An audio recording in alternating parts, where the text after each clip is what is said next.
London was drowning in the morning sun. The stone facades of the old buildings gleamed as if polished, and the air was filled with the hum of tourists admiring the view of Buckingham Palace. Amid this idyll, a small family took center stage. A black woman in the simple but elegant clothes pushing a wheelchair in which her son sat. The boy was no more than 8. His huge eyes looked curiously at the guards who stood motionless at the gate. The crowd moved chaotically, trying to take a photo or video for a memento, but the woman and her son took their time. She gently corrected the shawl around his neck, smiled, and said quietly, "Look, son, these men are guarding the Queen. They are so important." Her words were full of warmth, but at that moment something changed. One of the guardsmen standing nearby seemed cold. His gaze, full of contempt, stopped on the mother and child. The woman felt it instantly, like a sharp prick, but pretended not to notice. She was used to ignoring such glances. This look, however, was different. It was filled with something more than contempt. The malice, growing by the second, was almost physically felt in the air. The guard, a tall man with a sturdy figure and a face burned with a stern expression, took a step forward. His heavy boots clattered loudly on the stone sidewalk, drawing the attention of nearby passers-by. "You don't have to stand here," he said sharply, almost shouting. His voice, low and commanding, overrode the sounds of the surrounding city. The woman looked up and replied calmly, "We are not disturbing anyone. My son just wanted to see the Royal Guard." Her voice was quiet but firm, but that only added fuel to the fire. The guardsman stepped closer, looming over them. His shadow covered the woman and child like a storm cloud. I said, "Get out of here." His voice became threateningly low. The boy squeezed his mother's hand fearfully, but she did not pull back. People began to gather around, attracted by the loud words. The guardsman, noticing the attention, did not calm down. His face became even harder, and his gaze even darker. "Your wheelchair takes up too much space," he said, looking at the boy as if he were a nuisance. The crowd froze. The woman paused, looking straight into the man's eyes.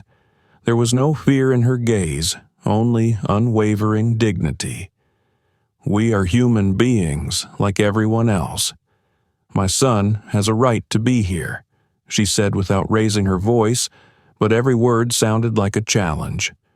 Those words seemed to tear away the last barrier in the guardsman's mind. His face twisted with rage. He grabbed sharply at the boy's wheelchair, ignoring the shouts from the crowd. "If you don't understand, I'll help you." He hissed and started to pull the wheelchair away. The boy screamed, and his mother rushed to the guardsman, trying to hold the chair, but he was too strong. The whole scene unfolded in front of the growing crowd, which did not dare to intervene. The phone cameras lit up, capturing the mother's face twisted in pain and humiliation. This sunny morning in London suddenly turned dark. What started out as an ordinary walk turned into a nightmare that only gained momentum. Tears rolled down the boy's cheeks, but his mother, gathering all her strength, held herself upright, her gaze cold and hard. The guardsman standing in front of her seemed frozen in his rage. He exhaled loudly, as if trying to emphasize his displeasure. There was still a tense silence, broken only by the clicks of the cameras. "Don't you realize where you are?" said the guardsman loudly, pointing at the gates of Buckingham Palace. "This is no place for your wheelchair and your demonstrations." His words struck like a whip. The mother raised her head and looked straight into his eyes. "Demonstrations?" she interjected, keeping an icy calm. "My son wanted to see the palace. That's his right, like everyone else here." The guardsman stepped closer so that there were only a few centimeters between them. His face twisted with contempt. "You don't belong here.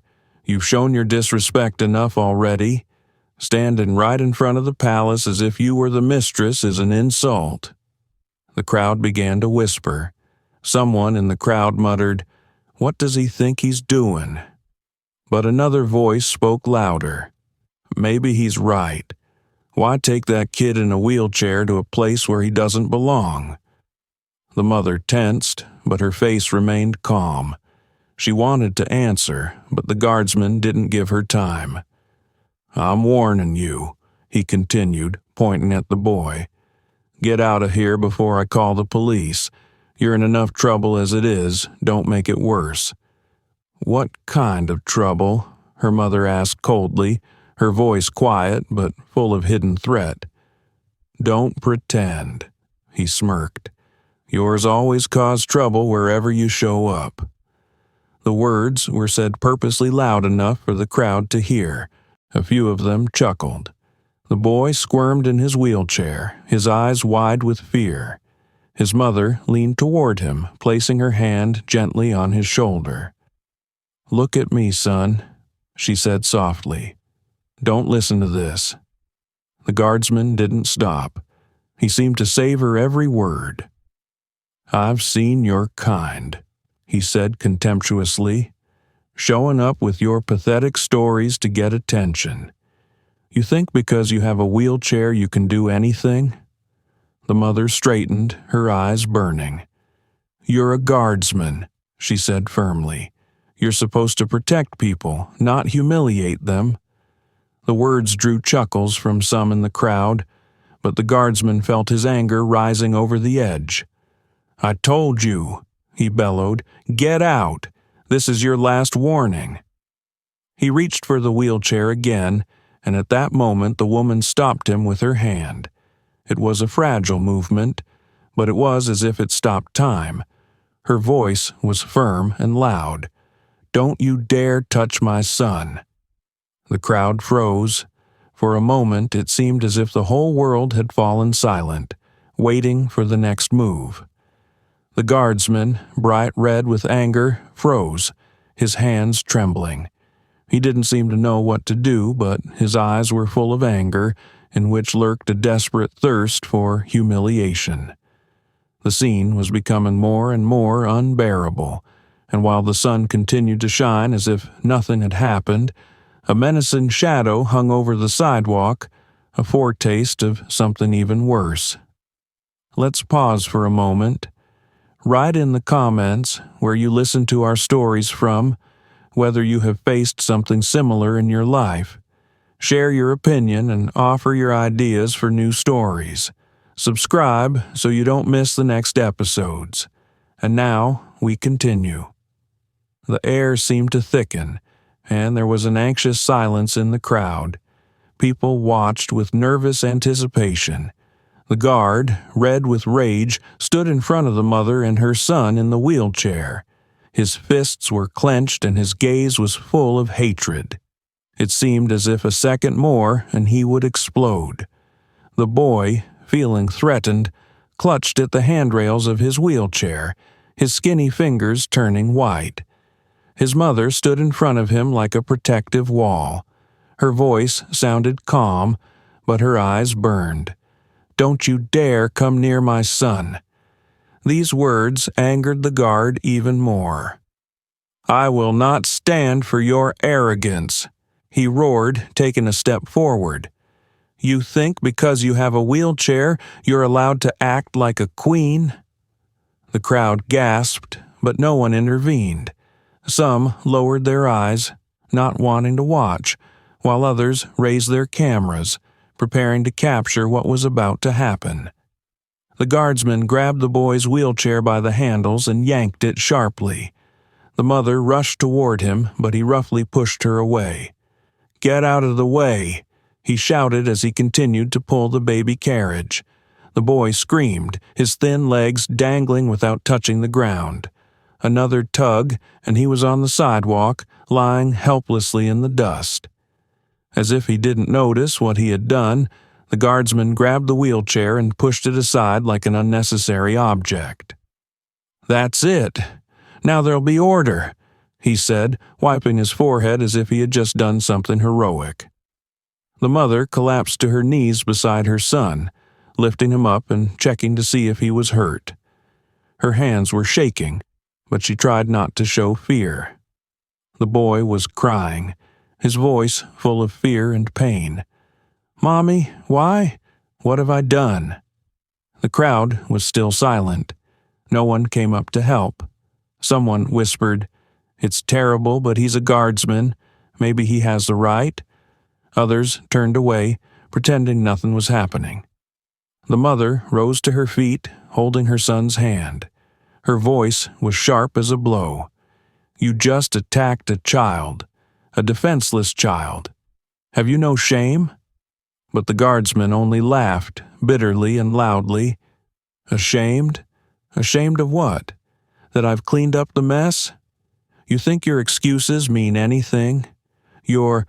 Men like you are always looking for an excuse to play the victim." The boy looked at him with horror. There was a question in his eyes that he did not dare to say out loud. Why? Why was his life and his wheelchair the object of such hatred? The guardsman turned to the crowd as if expecting applause, but encountered silence and judgmental looks. Some were still filming, while others had already begun to whisper, "This is too much. It's already a crime." But no one was in a hurry to intervene. The mother, straightening up, squeezed her son's hand. Her voice trembled, but she was determined. "You will answer for this. You don't know who you're messing with." The words, barely audible, sounded like a challenge. The guard turned around, his face twisted in a wicked grin. "Oh, I know that, and I have nothing to be afraid of," he said, turning away and pretending that nothing else had happened. But the mother knew. This was only the first act. She looked at her son, helpless but brave, and vowed that this day would not go unnoticed. The sidewalk was cold and hard, as if the earth itself was rejecting the boy lying on it. He cried no more. His tears had dried up, leaving only silent terror in his eyes. He looked at his mother, hoping to see an answer, to understand why this was happening. But her face was as impenetrable as granite. Emotions raged inside her, anger, fear, humiliation, but she kept them under control. Her calm was becoming a weapon she didn't yet know how to use.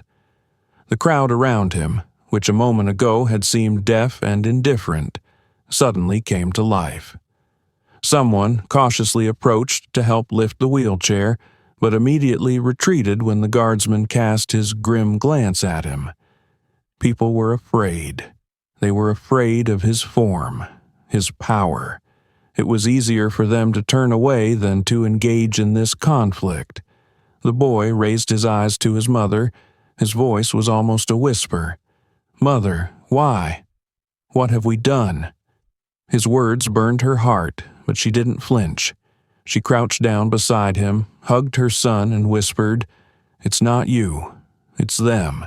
It's their hate, their fear. You've done nothing wrong." But how could the child understand it? For him, everything that had happened was unthinkable. The guardsman, the man he thought was a hero, a protector, turned out to be his executioner. The boy saw before him not only a figure in a bright red uniform, but also a face contorted with hatred. It was a face he would remember forever.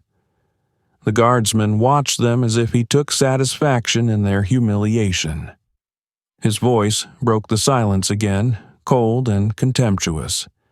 "Perhaps now you will realize that not all places are for you. Some doors are closed and you'd better stay away." His mother stood up, rising to her full height, her eyes meeting his. It was a look full of power and pain at the same time. She didn't answer. Her silence spoke louder than any words. This contrast between her dignity and his raw fury caused a strange tension that everyone felt. Even those who kept filming seemed to have forgotten why they'd pulled out their phones. There was a threat in that silence that made the guard back off slightly, but he quickly returned his aggressive posture. "What? You're not going to say anything else?" He threw mockingly, trying to hide his uncertainty. "Of course not. People like you are always silent when it comes to serious things." These words caused a whisper in the crowd. Someone muttered, "This is too much. Why would he do that?" But no one intervened. People were afraid, and the mother saw it. She saw the fear in their eyes, saw how they turned away to avoid meeting her gaze, and she realized that they were alone in this battle, she and her son. The boy was still staring at her, his hands shaking. He struggled to hold on to her dress, his fingers trembling with tension.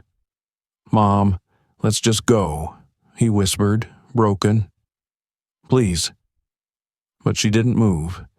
Her gaze remained fixed on the guardsman. "We're not leaving," she said quietly, but there was steel in her voice. "We have a right to be here." Her words weren't loud, but they sounded like a punch. The guardsman grimaced, his face turning crimson with anger. "Do you think anyone will support you?" he asked, pointing at the crowd. "Look around you. No one is on your side." And he was right. No one moved. People hid their eyes, avoiding the sight of the mother or her son. Even those who had initially condemned the guardsman's actions were now silent, fearful of becoming his next target. But the mother knew that her strength was not in the crowd. She knew she had to stand up for herself and her son, despite the humiliation, despite the pain. She stepped forward so close to the guardsman that he backed up slightly. "I am not afraid of you," she said quietly but firmly, "and I will not let you frighten my son." Her words sounded like a promise, like a challenge, and the guardsman felt it. His self-confidence shook slightly, but he continued to stand, hoping that his power and uniform still held control of the situation. The crowd held its breath. There was something frightening in that silence, something that foretold that the story was far from over. The crowd swarmed around the mother and her son, who had become the center of a harrowing drama. People, as if hypnotized, pulled out their phones, turned on their cameras, and started filming. The lenses captured the boy's crying face, his helpless position on the sidewalk, and his mother leaning over him to help him up. But none of these people even took a step forward to offer help. The stares were cold, and the whispers grew louder, growing into an animated rumble full of judgment and venom. "Why did you have to come here with a wheelchair?" came a voice from the crowd, loud and irritated. "Just causing trouble. They always do." "They just want attention," someone else said. "They're used to complaining, to being pitied." Mother heard every word. The phrases fell on her shoulders like heavy stones, but she did not let herself stagger. Her face remained impassive, her clenched fists showing the pain she felt. The boy beside her was sobbing, trying to understand what he had done wrong, why all these people were looking at him with such contempt, why their words were full of hate. "It's all for show," a woman in the crowd said loudly, looking directly at her mother. "Look at her, standing there so proud. She's really just looking to capitalize on pity." The mother turned her head, her gaze meeting the woman's. She said nothing, but her silence, her steadfastness, only fueled the hatred. It was as if all these people needed more than humiliation. They needed to break her. "She doesn't even say anything," shouted the man with the phone. "Of course, what is there to say to her? She realizes they are inappropriate here."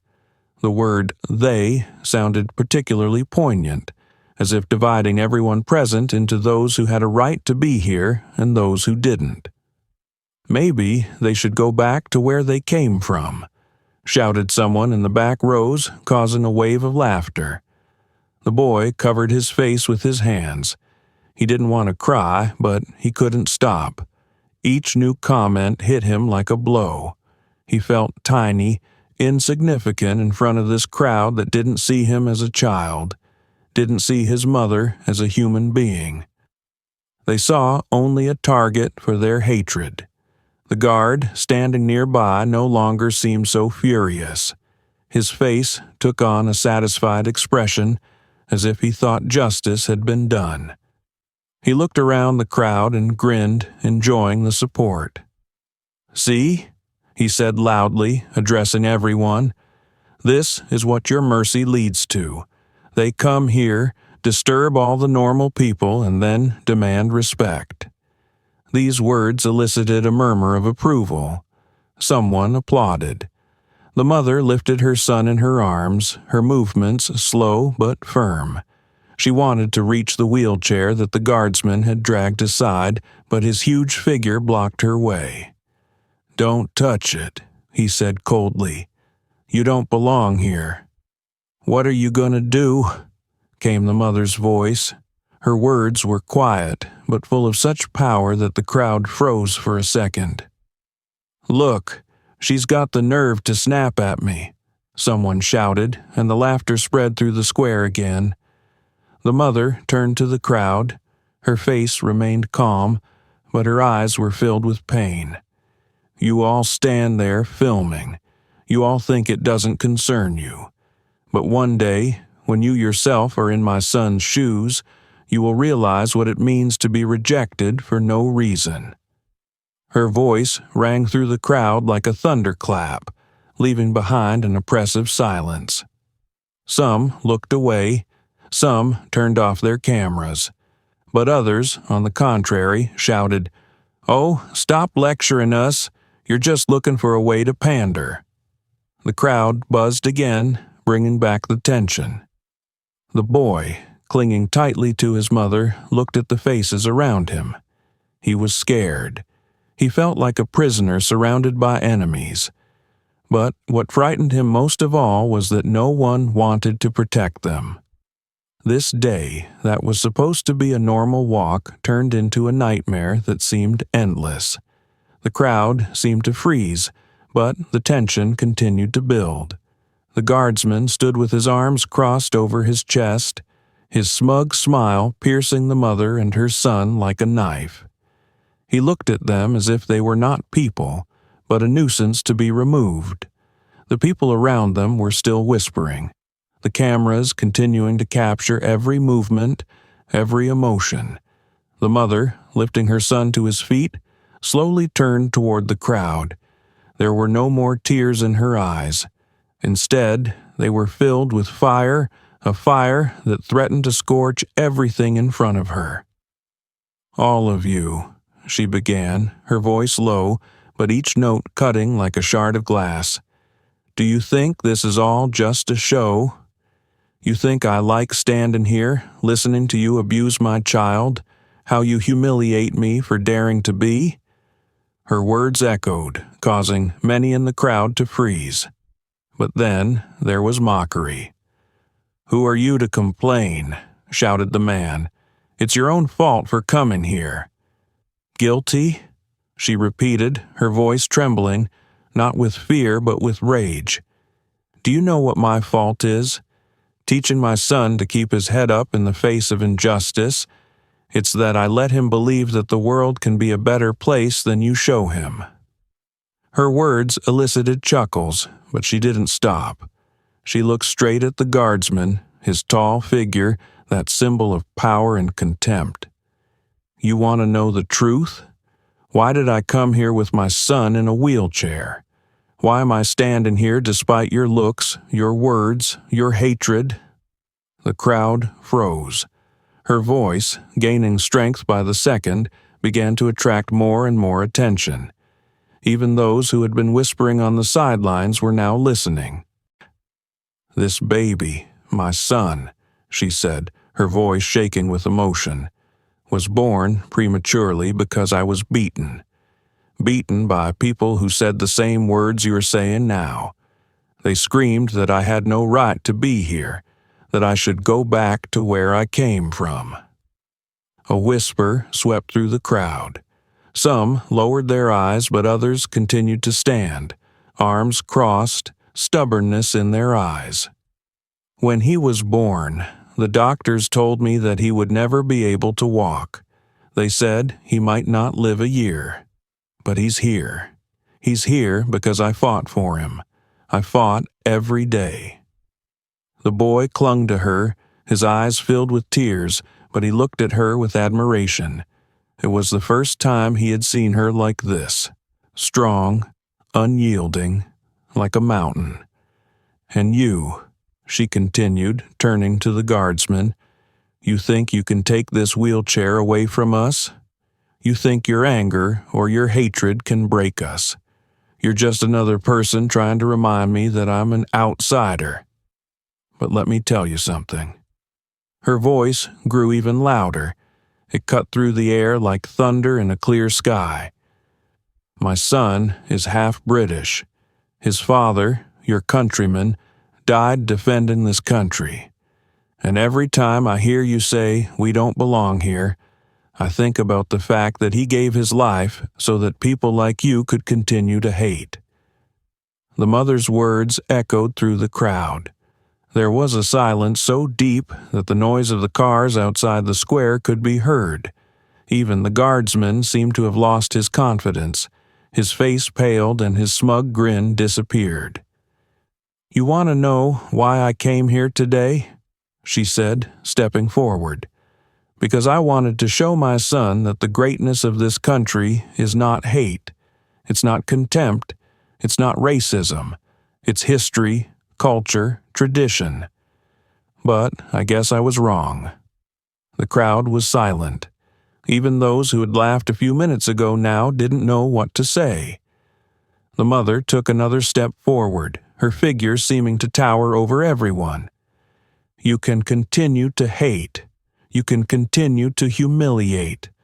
But know this, I will not break, and neither will my son, because we have something you don't have, the truth." Her words sounded like a bolt of lightning. The crowd froze, not knowing how to react. Somewhere in the distance, the sound of sirens could be heard. Perhaps someone had called the police after all. But at that moment, the mother and her son were no longer facing the crowd. They were facing their fate. Let's pause for a little more. Write in the comments where you're listening to our stories from, whether you have encountered something similar in your life. Share your experiences and thoughts. We want to know what you think. Don't forget to subscribe so you don't miss new episodes. And now we continue. The woman's words continued to hang in the air like red-hot nails driven into the pride of the crowd before her. The guardsman, whose face had been a mask of self-confidence a few minutes ago, now looked as if he had been slapped in the face. He looked around the crowd, trying to figure out what to do next. People were no longer looking at him with the same enthusiasm and support. A shadow of doubt began to dawn in their eyes. "It's all lies," he finally blurted out, waving his hand as if trying to wave away an invisible threat. His voice was loud, but there was a note of panic in it. "You're just trying to make me look like a villain." The woman didn't move. Her gaze remained fixed on him, sharp as a knife blade. The boy, still standing beside her, clung to her hand like the only anchor in a raging sea of hatred. The guardsman tried to catch a glimpse of someone in the crowd, hoping for support, but found only averting eyes and silence. Even those who a moment ago had shouted insults at his mother now stood, hesitant to speak. "Did you hear what she said?" The guardsman raised his voice, trying to shout his own despair. "It's just another attempt to get attention. They all do it. They always want to be pitied, to be given more than they deserve." His words sounded harsh, almost fierce, but every phrase he spoke only heightened the tension. Someone in the crowd finally whispered, "Maybe she's right. It is a child." That quiet voice seemed to stun the guardsman more than the scream. His face turned white, but he continued, "Do you mean to say that I did something wrong? I was defending order. I did what I had to do." He pointed at the woman, his hand trembling. "She provoked me on purpose. She knew her son in a wheelchair would arouse pity. She set it up." These words caused a wave of shock. Even those who did not believe their mother froze at such a statement. The woman didn't look away. Her voice was quiet, but each syllable cut like a knife. "You just humiliated a child. You have just shown the world what a man is like when he has power and no conscience." The guardsman felt the ground begin to crumble beneath him. His face twisted with anger and fear. He knew it wasn't just passers-by who were watching him. He knew the cameras were capturing his every gesture, his every line. The video was already going viral on the internet, accumulating views, comments, and condemnations. It was getting hard for him to breathe, as if an invisible noose was tightening tighter and tighter. "You don't know anything," he shouted, slamming his fist on his chest. "You have no idea what it's like to stand here, to be mocked, bullied every day. They are constantly testing our patience. Your kind try to break our discipline every day." The crowd murmured, but there was no support in the noise now. Many stood with their phones, filming as his face turned more and more red. "You just destroyed everything your form meant," the woman said without raising her voice. "The people you're protecting will know the truth of what you've done." Her words were hammering into his crumbling reputation like the final nails. He realized that everything he was saying was only making things worse. But instead of stopping, he tried to justify himself even louder, sinking deeper and deeper into the abyss. "It's not true," he shouted, his voice breaking. "They always play the wheelchair card. They always do it to blame us." But now the crowd was no longer listening. There was more judgment in their eyes than in their mother's. The guardsman realized what he had done, but it was too late to retreat. All he could do was stand there, like a stone statue that the rain and wind had eaten away. At that moment, the sirens coming from far away became louder. The whole square seemed to freeze, waiting to see what would happen next. The woman took her son's hand and looked at the guardsman one last time.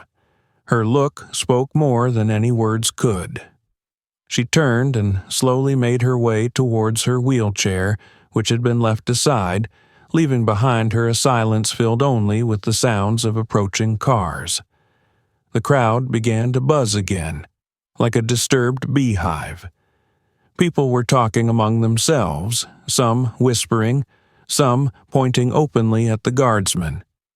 His face, even paler than a moment ago, was twisted with a mixture of anger and panic. He realized that the situation was out of control, but instead of stopping, his rage only intensified. "All of you," he shouted, pointing at the crowd. "You don't know what we go through every day. We stand here to protect order, and people like them do nothing but make a scene." The guardsman's words came out loudly, but now there was no one in the crowd cheering him on. The stares of those around him grew even colder, but he didn't seem to notice. His fingers clenched into fists and his eyes threw lightning bolts. His mother, standing in front of him, stared straight into his face, her expression unmoved, as if he was nothing to her. It only fueled his hatred. "You think you can humiliate me?" The guardsman stepped toward her, his heavy boots thudding loudly on the stones of the sidewalk. "You think your wheelchair and your tears give you the right to tell me what to do?" He came so close that there were no more than a few centimeters between them. His massive figure loomed over the woman, but she didn't back away. Her eyes were calm, her voice firm as she spoke. "I am not humiliating you. You're doing this to yourself." Those words, calm and without a hint of fear, were the last straw. He pulled his arm out sharply and shoved her in the shoulder. The woman retreated half a step, but did not fall. Her son cried out in fright, clinging to her leg, and the crowd gasped.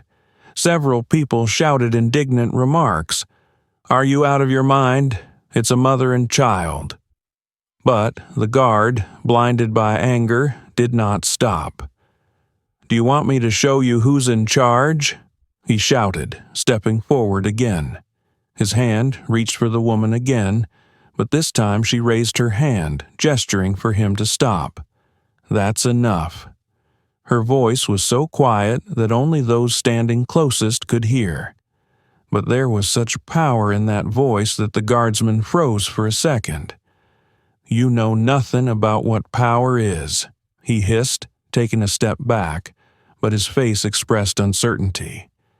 His mother straightened, her calmness and firmness a frightening contrast to his own anger. "You're afraid," she said, her words sounding like a sentence. "You're afraid that people will see the real you.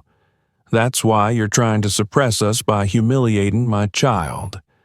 His face contorted into an angry grimace.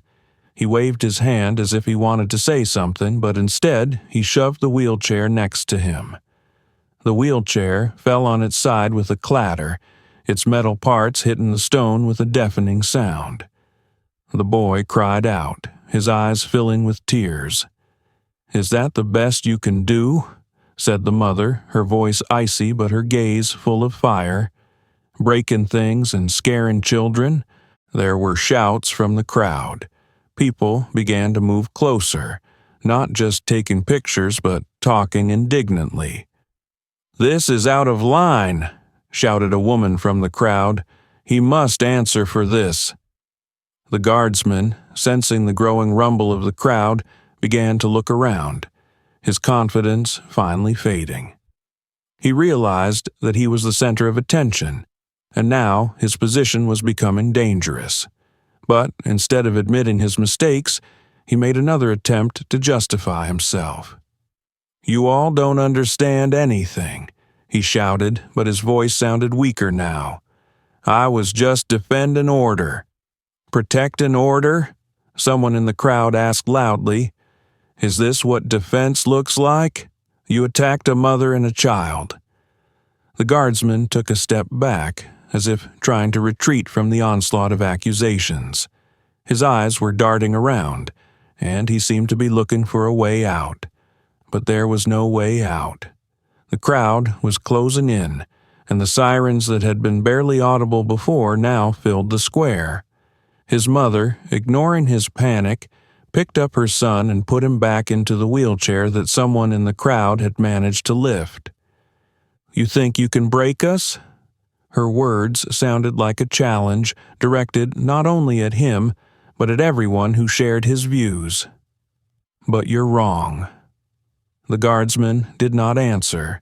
His fear was all too apparent, and now he realized that his actions would never be forgotten.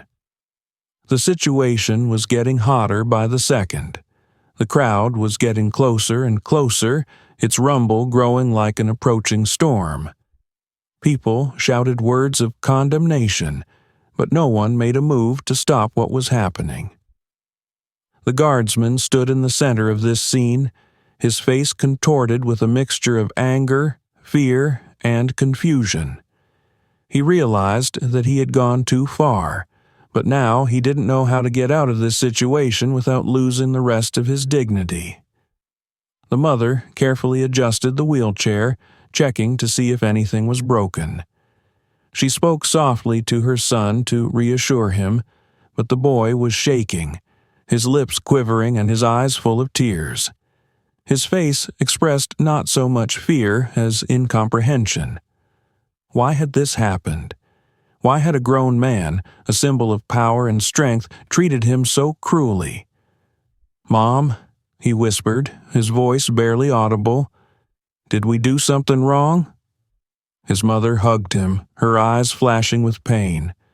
"No, son. You didn't do anything?" The guardsman, hearing her words, turned sharply toward them.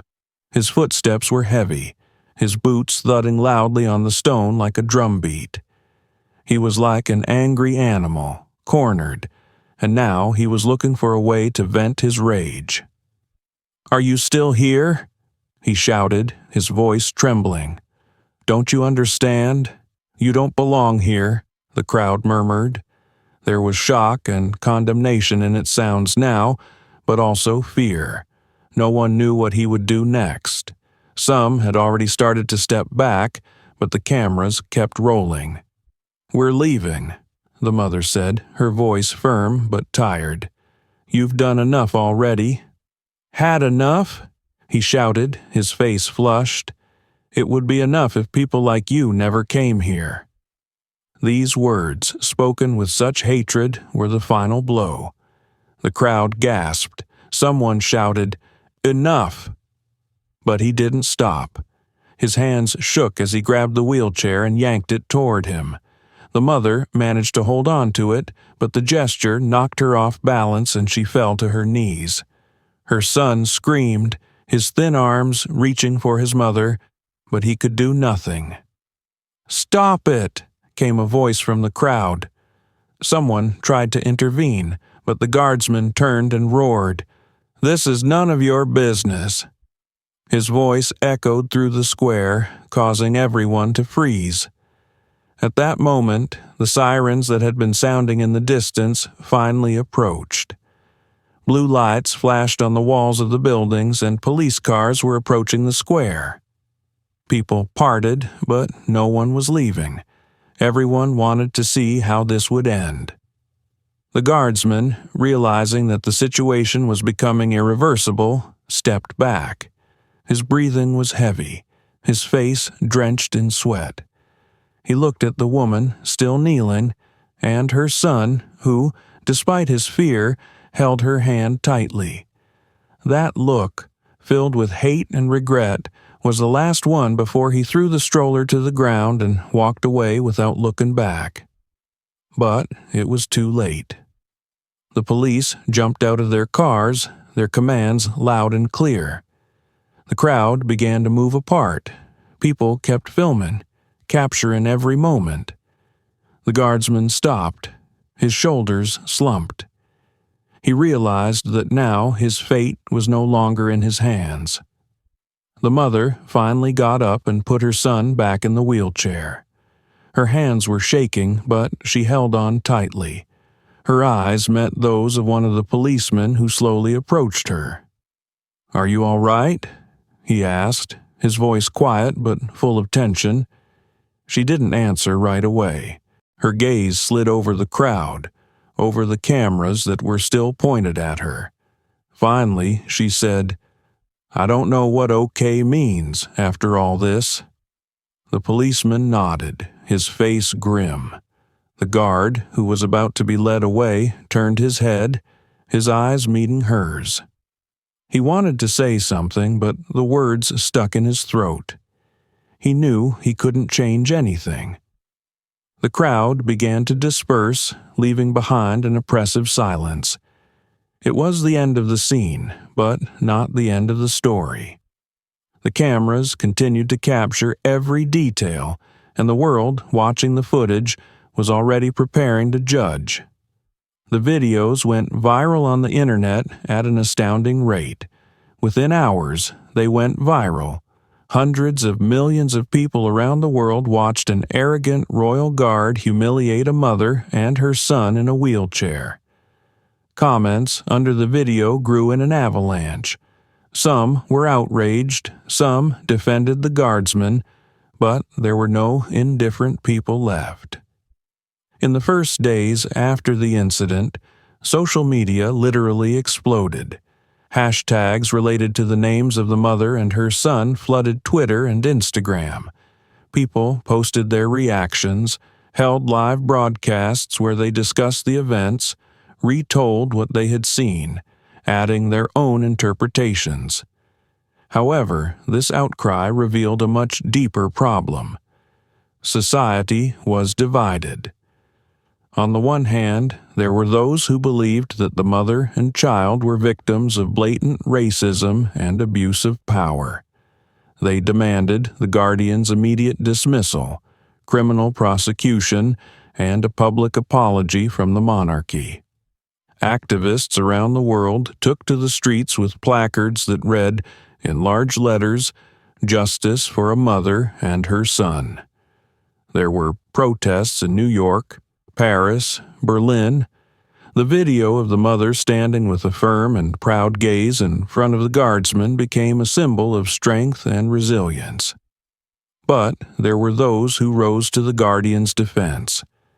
They argued that he was simply carrying out his duties, that the mother had deliberately provoked him, and that her son's wheelchair had been used as a tool of manipulation. Nationalist groups picked up on this narrative, claiming that outsiders are always looking for ways to discredit their culture and traditions. Comments appeared online that echoed the Guardian itself. They just want to destroy our foundations. Why are they even allowed in here? The guardsman himself became the figure around whom a storm erupted. In his first interviews, he tried to justify himself by claiming that his actions were provocative. He claimed that the mother had behaved defiantly, and her son had been used as a means of attracting attention. But the more he spoke, the more he became bogged down in his excuses. His face, contorted with hatred at the time of the incident, was on every screen. His every line was quoted. Every detail of the incident was discussed in detail. Mother and son, on the other hand, chose silence. She turned down numerous invitations to talk shows and interviews, focusing on protecting her son from the trauma he had endured. Her silence only fueled interest. People wanted to know more about her life and how she was able to endure such a humiliating attack.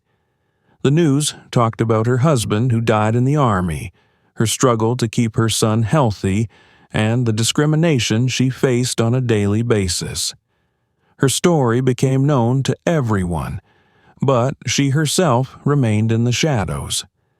Meanwhile, the investigation was gaining momentum. The royal family was forced to issue an official statement condemning the guardsman's actions. This provoked a wave of criticism from his defenders, who claimed that the monarchy had betrayed its loyal servants for the sake of political correctness. The guardsman was suspended from service, and his case was taken to court. But even these measures failed to calm the public. Meanwhile, a mother and her son remained in the spotlight.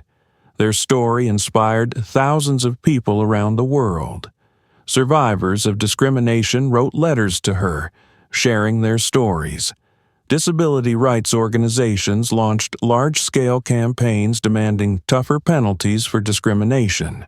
But despite this wave of support, the mother knew that the real wounds remained for her and her son. The boy had become withdrawn. His smile, once so bright, was now almost non-existent. Her heart broke with pain when she saw him flinch at every sharp sound or glance at the man in uniform. She tried to hide her tears, to be strong for him, but inside she felt something break. The world kept talking about them.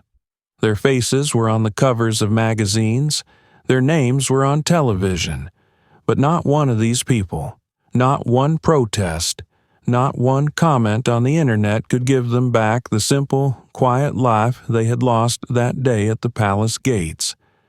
The story of a mother and her son became a symbol of the struggle for justice against hatred and racism. But behind this symbol were real people whose souls were wounded. They became heroes against their will, and while their voices were heard by millions, they were alone with their pain. Write in the comments what you think about this story. Has something like this happened in your life? Have you experienced racism, injustice, or prejudice? We really want to know what you think, because your stories can inspire others and show that these issues affect everyone.